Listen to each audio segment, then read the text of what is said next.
Have you ever marveled at the intricate clockwork of your smartphone or the sleek design of a Formula One car?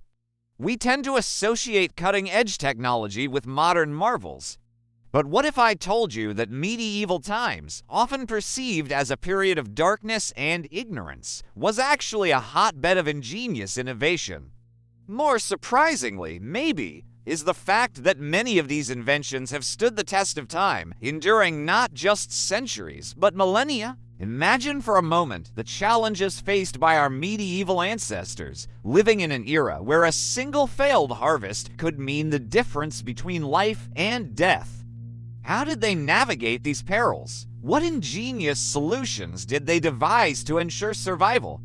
Today, we're going to peel back the layers of history and explore the fascinating world of medieval food science, uncovering secrets that might just make you question everything you thought you knew about the Middle Ages. Prepare to be amazed by the astonishingly advanced methods employed by medieval cooks, techniques that not only ensured the preservation of food, but in some cases, transformed its flavor profile in ways that modern processing simply can't match. Are you ready to embark on this unexpected journey through time? Let's get started. For medieval families, survival hinged on one moment each year, the harvest. Unlike today's world of stocked supermarkets, they had a single chance to grow, gather, and preserve enough food to last 12 long months. Drought, floods, or insect infestations could destroy a crop and leave families facing certain starvation by winter's end. And yet, despite these constant threats, life in the Middle Ages wasn't a daily struggle against hunger. Thanks to the ingenuity and resourcefulness of medieval cooks, these families managed to thrive. Their secret, an advanced understanding of food preservation that has stood the test of time. Let's delve deeper into the fascinating methods they employed. First, let's talk about salt curing, perhaps the most fundamental technique in medieval preservation. Salt wasn't just a seasoning for medieval cooks. It was a powerful tool for extending the life of their food. They understood the subtle differences between various types of salt, such as sea salt and rock salt, each offering unique preservation qualities and distinct flavor profiles. This knowledge enabled them to select the right type of salt for different foods, ensuring not just longevity, but optimal taste. They applied this knowledge into primary methods, dry curing and brine curing. Dry curing involved a careful layering of vegetables with coarse salt, a meticulous process that demanded precision and know-how. The right ratio of salt to vegetables was crucial. Too little salt and the food would rot, too much and it would become inedible. This method was commonly used for vegetables like cabbage, carrots, and beets, which were layered with salt and left to cure for months. Brine curing, on the other hand, involved submerging vegetables in a salt water solution. This technique not only resisted spoilage, but also developed enhanced textures and flavors. Take salted cabbage, for instance. Submerged in a brine, it would transform into a delicacy far superior to its fresh counterpart. This understanding of salt and its various applications enabled medieval families to enjoy a diverse diet throughout the year, ensuring that fresh produce became timeless treasures. But salt was only one piece of the puzzle. Medieval cooks also mastered fermentation, a process as old as civilization itself. They discovered that by harnessing beneficial bacteria, they could transform vegetables into foods that not only lasted longer, but became more nutritious and flavorful with time. This might sound like modern science, but these techniques were born in the medieval kitchen. Take sauerkraut, for example. This fermented cabbage, shredded precisely to expose maximum surface area, salted to perfection, became a cornerstone of winter survival. Its extended shelf life and high vitamin C content, which helped prevent scurvy, made it an essential part of medieval diets. Other vegetables like carrots, beets, and turnips each had their own bacterial cultures and fermentation times. These weren't random processes. They were carefully observed traditions passed down through generations, ensuring that every family mastered these techniques. To maintain these precious cultures, medieval communities relied on sturdy wooden barrels or ceramic pots, often buried in the ground to regulate temperature. These vessels provided the ideal environment for the controlled conversion of sugars into lactic acid, a process that not only preserved nutrients, but also enhanced them. The concept of fermentation, born in the crucible of necessity, became a defining feature of medieval cuisine. It was a triumph of observation, understanding, and control, a testament to the depth of medieval food science. Next, we must discuss smoking, a preservation method often associated with meat, but in the Middle Ages, it was vegetables that received the same treatment. Medieval families constructed ingenious smoking chambers that carefully controlled fire, temperature, and airflow, creating deep smoked vegetables that could last for years. This wasn't merely a means of preservation, it was an art form. These chambers were designed to infuse vegetables with the essence of wood, creating complex, robust flavors that elevated them from mere sustenance to culinary delights. There were two primary types of vegetable smoking: cold smoking below 80 degrees Fahrenheit and hot smoking above 200 degrees Fahrenheit. Cold smoking allowed vegetables to absorb smoke without cooking, preserving their texture and nutrients. Hot smoking, on the other hand, imparted a cooked flavor and extended shelf life by eliminating harmful bacteria. The choice between the two depended on the type of vegetable and the desired outcome. For instance, cold smoking was ideal for cabbages, onions, and peppers, allowing them to maintain their crunch while developing rich, smoky flavors.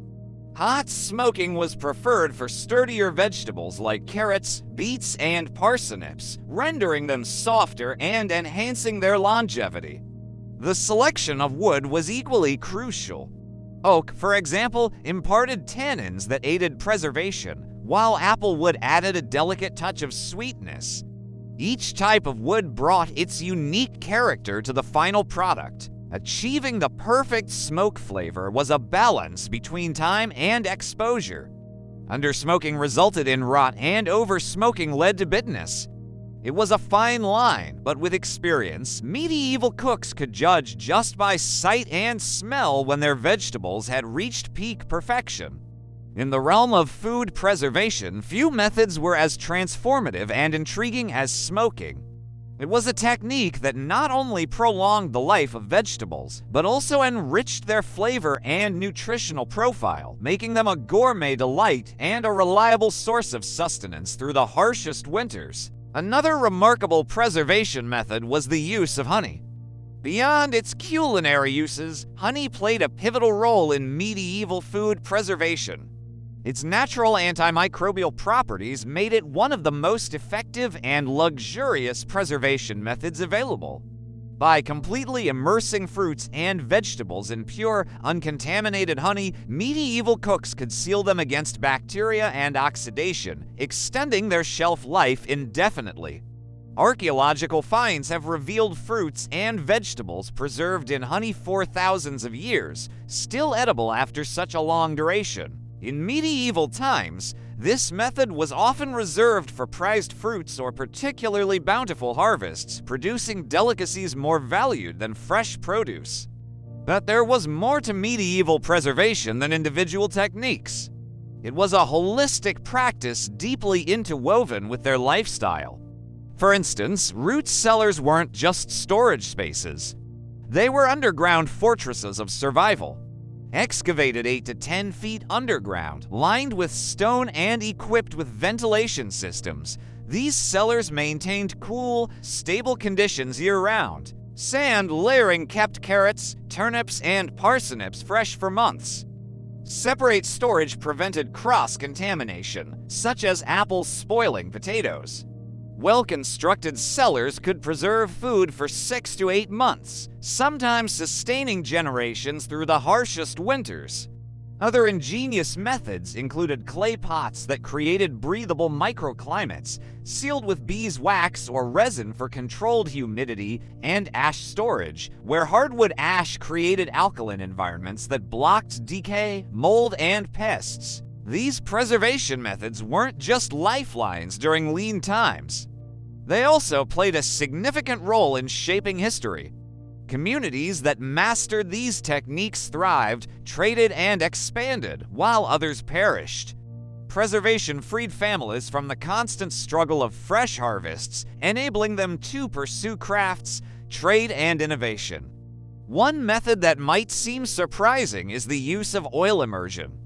In this technique, vegetables were submerged in oils or animal fats. This practice not only shielded them from oxygen and bacteria, but also often developed gourmet flavors rivaling modern gourmet techniques.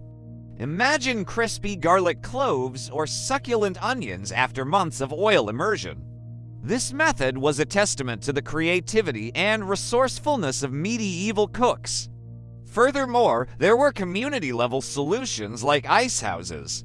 In colder regions, communities would harvest winter ice, insulating it in stone and straw structures to refrigerate food year-round. This might seem like a modern convenience, but it was a reality in medieval life. And finally, vinegar pickling. Highly acidic environments enhanced with antimicrobial spices preserved vegetables indefinitely. This method was as popular then as it is today, proving the timeless efficacy of vinegar as a preserver. Controlled dehydration was another ingenious technique. Purpose-built drying chambers regulated airflow and temperature, ensuring food dried without rotting. This method, common for herbs and some vegetables, transformed perishable produce into shelf-stable goods, ready to be used in soups or stews during the winter months. In conclusion, medieval food science was a sophisticated and comprehensive system that not only ensured survival but enhanced the quality of life. It was a blend of practical necessity and deep understanding of nature's processes. From the science of salt to the alchemy of fermentation, from the artistry of smoking to the luxury of honey preservation, each method was a testament to human ingenuity. These techniques weren't relics of a bygone era. They're cornerstones of sustainable living, emergency preparedness, and gourmet preservation. As we face a future of uncertainty, the lessons from the past offer a beacon of hope and resilience. And who knows, maybe they'll inspire you to add a touch of medieval magic to your modern kitchen.